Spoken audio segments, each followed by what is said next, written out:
Jadi Prabowo Gibran menjadi beban negara ini, beban bangsa ini, karena tadi argumen-argumen empirik itu, di saat yang sama kabinetnya juga membuat beban pada Presiden Wapres. Jadi bebannya bertubi, ya, dan ya otomatis juga para menteri menjadi beban negara juga, karena performanya buruk.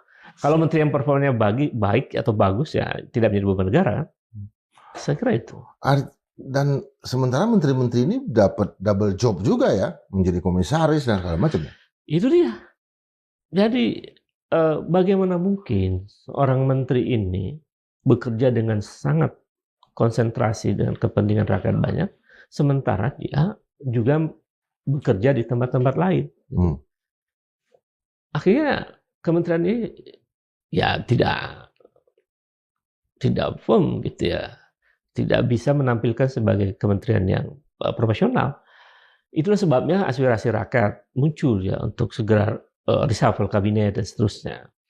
Meskipun saya tidak begitu percaya juga apakah reshuffle kabinet akan membuat bangsa ini menjadi lebih baik kan? Nah itu pertanyaannya, apa reshuffle ini menjadi akan menyelesaikan beban itu? Saya lihat juga nggak begitu besar harapannya.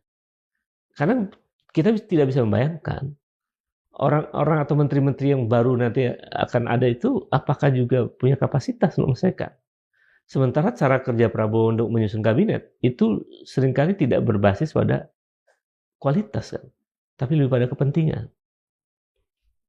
Bagaimana kita bisa berharap bahwa kabinet itu akan mampu Indonesia keluar dari persoalan sementara mereka tidak punya kapasitas untuk memimpin kementerian? Itu persoalan. Tentu yang paling mutakhir ini adalah Heri ya, Sutanto ya, Ketua Ombudsman.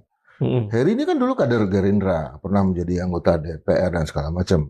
Masuk Ombudsman, ini periode kedua. Dilantik oleh Presiden Prabowo. Ya, dia menjadi ketua Ombudsman apa karena dia mantan kader atau apa, kita nggak tahu kan. Tapi kan sekarang terjadi itu. Banyak kader yang masuk ke dalam. Nah, tiba-tiba ditangkap sama Kejaksaan Agung. Artinya apa hal yang seperti ini yang menyebabkan apa nanti Bung Ubed itu nggak meyakini ya bahwa reshuffle pun menjadi solusi. Jangan-jangan nanti ditangkap gitu. Betul. Kan terlalu sering pola semacam itu terjadi. Itu yang membuat kemudian rakyat muak dengan praktek kekuasaan yang silih berganti tapi nggak berubah. Bayangkan orang yang dipercaya presiden, mungkin melalui seleksi seperti apa begitu.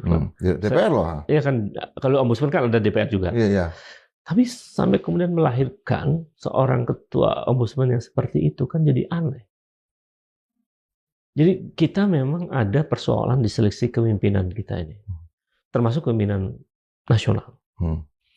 Jadi ini tidak ada seleksi yang benar. Bayangkan, untuk menjadi dirjen, untuk menjadi ASN, itu tesnya bisa ratusan soal. Tapi untuk menjadi presiden sama wapres nggak ada tesnya. Hanya tes kesehatan aja. Jadi memang kita ini salah loh negara. Jadi kalau saya membayangkannya, kalau ada tes psikologi dengan 100 soal, saya belum yakin, maaf ya, belum yakin apakah Prabowo Gibran lolos itu. Belum yakin. Kan perlu dibuktikan keyakinan.